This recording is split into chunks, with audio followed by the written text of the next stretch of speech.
I love you అని అంటారు కదా. ఐ లవ్ యూ అంటే ఏంటి? ఇప్పుడు నువ్వు ఎలా ఉన్నావో నేను అలా నిన్ను ప్రేమిస్తున్నాను అనా? లేకపోతే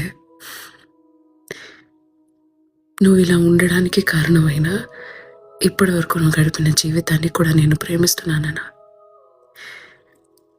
రాబోయే రేపట్లో నువ్వు ఎలా మారినా నేను నిన్ను యాక్సెప్ట్ చేస్తాను అనా? లేకపోతే నువ్వు ఇప్పుడు ఎలా ఉన్నావో అలాగే ఉంటేనే నేను నిన్ను ప్రేమిస్తాను అనా? ఎందుకంటే ఇప్పుడు నువ్వు ఎలా ఉన్నావో అలాగే ప్రేమిస్తాను, ఐ లవ్ యూ నౌ అని చెప్పే ప్రేమలో చాలా ప్రాబ్లం ఉంది. ఎందుకంటే ఇప్పుడు ఇలా ఉన్నట్టు ఎవరూ జీవితంలో అలాగే ఉండిపోరు. బోల్డ్ అని మార్పులు వస్తాయి. సో నేను చెప్పాలనుకుంటుంది ఏంటంటే, ఐ లవ్ యూ అని అప్పుడే చెప్పు. ఎప్పుడైతే వాళ్ళ పాస్ట్ని, ప్రెజెంట్ని, ఫ్యూచర్ని కూడా యాక్సెప్ట్ చేస్తే అప్పుడే ఐ లవ్ యూ అని చెప్పు. లేకపోతే ఐ లైక్ యూ అని చెప్పు చాలు. చెవిటి వాడి ఇంటి డోర్ మీద ఒక అతను కంటిన్యూస్లీ తలుపు కొడుతూనే ఉన్నాడంట.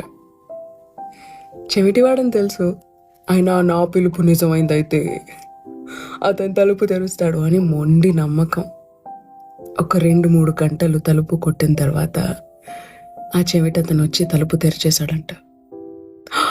Wow, what a medical miracle! నా ప్రేమ అని, నా పిలుపు నిజమైంది అని తను చాలా ఫీల్ అయిపోయాడు. కానీ యాక్చువల్లీ నిజం ఏంటంటే, ఇంట్లో పడున్న ఆ చెవిటి అతనికి బయటికి వెళ్ళాల్సిన అవసరం వచ్చింది. తలుపు తెరిచాడు. ప్యూర్ కోఇన్సిడెన్స్ అంతే. అతని పిలుపు, తలుపు తట్టడం వినిపించో తలుపు తెరవలేదు. చూసి నువ్వు కూడా నీ ప్రేమ కనిపించని, వినిపించని, అనిపించని వాళ్ళ తలుపు మీద ఎంతసేపు కొట్టినా ఎలాంటి ఉపయోగం ఉండదు. ఏదో ఒకసారి మేబీ వాళ్ళు కూడా ఇలా తలుపు తెరిచినట్టు ఒక మంచి మాట అనేయచ్చు, ఆర్ చిన్న హోప్ చూపించవచ్చు. కానీ అది జస్ట్ జాలో కోఇన్సిడెన్స్ అయి ఉంటుంది అంతే. అర్థమవుతుందా? నీ ప్రేమ చూడలేని వాళ్ళ తలుపు కొట్టకు. నీ టైం వేస్ట్. ఓకే, ఇప్పుడు నేను చెప్పేది చాలా డిప్రెసింగ్గా అనిపించవచ్చు, కానీ డిప్రెసింగ్ విషయం కాదు ఇది.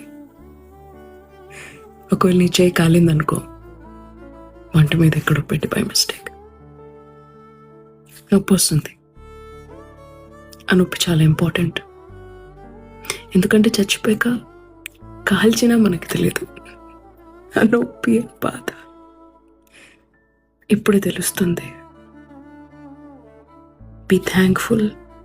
ఈ పెయిన్ నీకు తెలుస్తుంది అంటే హార్ట్లో బాడీ మీద ఇట్ మీన్స్ నువ్వు బ్రతికి ఉన్నావు.